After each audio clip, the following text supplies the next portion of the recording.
Clive, Enova Business Strategist here on another Monday morning for a little bit of motivation just to help you get through another week. Well, hopefully set you up for a whole year. So how's your year been going so far? January's been and gone. Did you spend it having a holiday? Some of us probably did. And that probably means that we had a really good last year so that we could afford a holiday for all of January. Many of us, of course, were working through January, so hopefully it went well for you. And pop in and let me know. Did it actually go well? Or did we miss what we endeavoured to achieve? Did we have something set for ourselves, a little goal, and did it happen?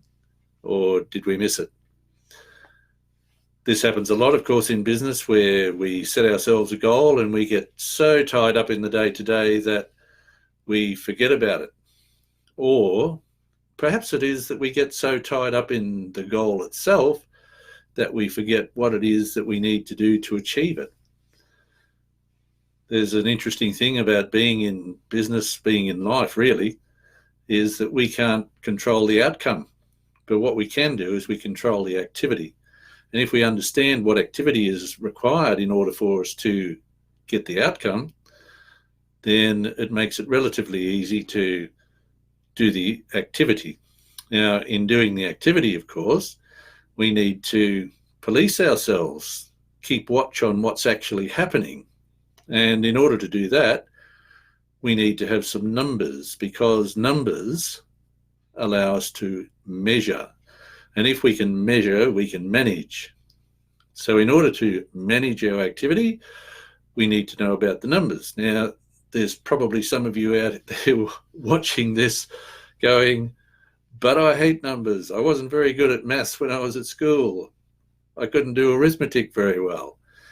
And I hate looking at my P&L. Well, that's not the numbers I'm actually talking about. So relax.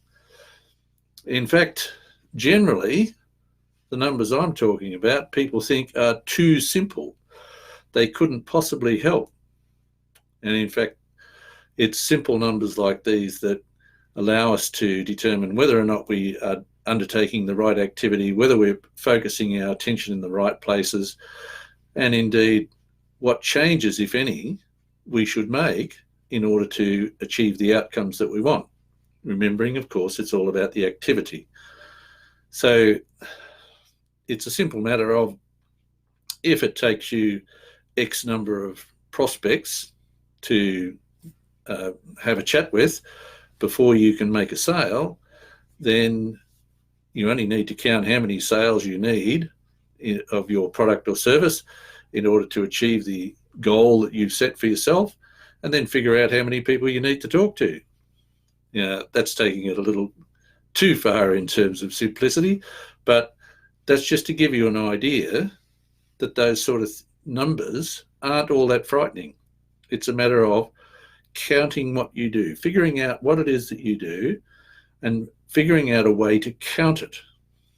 And as you count it, you'll be able to record it. And in recording it, over time, it will show you patterns. And it's the patterns that are important, because as you get better at what you do, you'll see that the patterns will change. And they'll show you that there's a better way of doing it than what was happening before. And of course, if the patterns indicate that things are not going well at all or getting worse, then obviously you can see, okay, I need to change something. And the numbers recorded will actually tell you what it is that you need to change. Perhaps it's that you need a bit more education in a particular area. Perhaps there's a different way of presenting your product or service. Perhaps there's a different way of asking your customer to buy.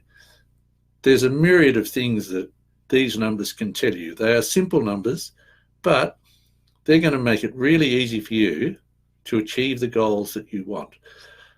There's a link in the post beside this video, and that can take you to a place where you'll find some extra information on numbers, and it might help you identify the numbers you need to follow so that you can identify what it is that you do best, how to do it better, and how you might improve the things that you don't necessarily do best. So good luck with that. Find the numbers that are important to you, count them, watch the patterns, see how they change, make the appropriate adjustment, and good luck with achieving your goals. And see you next week.